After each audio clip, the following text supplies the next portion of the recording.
Hi, and welcome back to the Lowe shop class and part 3 of our entertaining cart project. Now, at the end of our last video, I had just finished making all of these sections for our cart, so I say we just keep going and assemble them all together. Now, these dividers in our top section will do a great job of keeping our bottles safe as the cart's moving, but we need someplace for the bottles to sit. So, for that, there's a bottle shelf that sits on top of a rail here. And I'll start by cutting the shelf and the rail on the miter saw.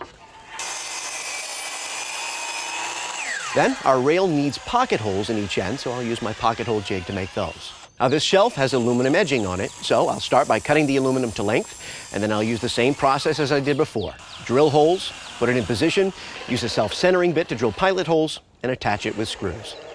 All right, now we have all our pieces, but if you look at the sides, you'll also notice we have all these pocket holes. This is a great time to use these little pocket hole plugs. You just glue them into place, sand them flat, you're ready to assemble. Lay one of the sides down on your work surface with the pocket holes facing up. Then I can attach the bottom shelf right here. Align it properly, mark the areas where the pieces meet, then I can spread glue in those areas and break out the screw gun. Pocket hole screws will hold it together at the corners, and I can use those same screws to attach the cleat to the rail. All right, now we can take that cross rail that we cut earlier and attach it. Measure its position, mark it, apply glue, and attach it with pocket hole screws. Okay. Next comes the top.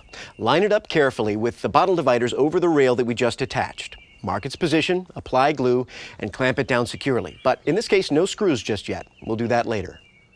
All right, we have half a cart. But before we can attach the other side, I need to make the handles for our cart. And for that, I'm going to use this 1-inch piece of aluminum because I think it'll look really nice. So I'll take my miter saw and I'll cut it to length. Then take a finishing pad like this and buff the surface of the aluminum to give it a nice brushed metal look.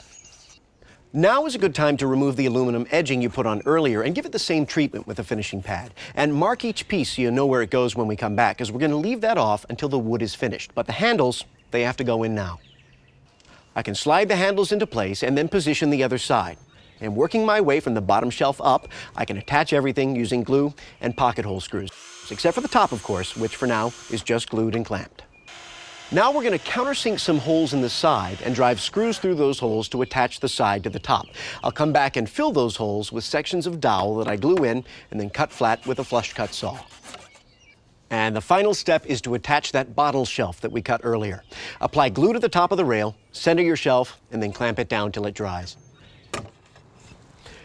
And there we go. Our cart's all put together. Now join me next time when I add the casters, the wheels, the tile top, and apply a nice finish. I'll see you then.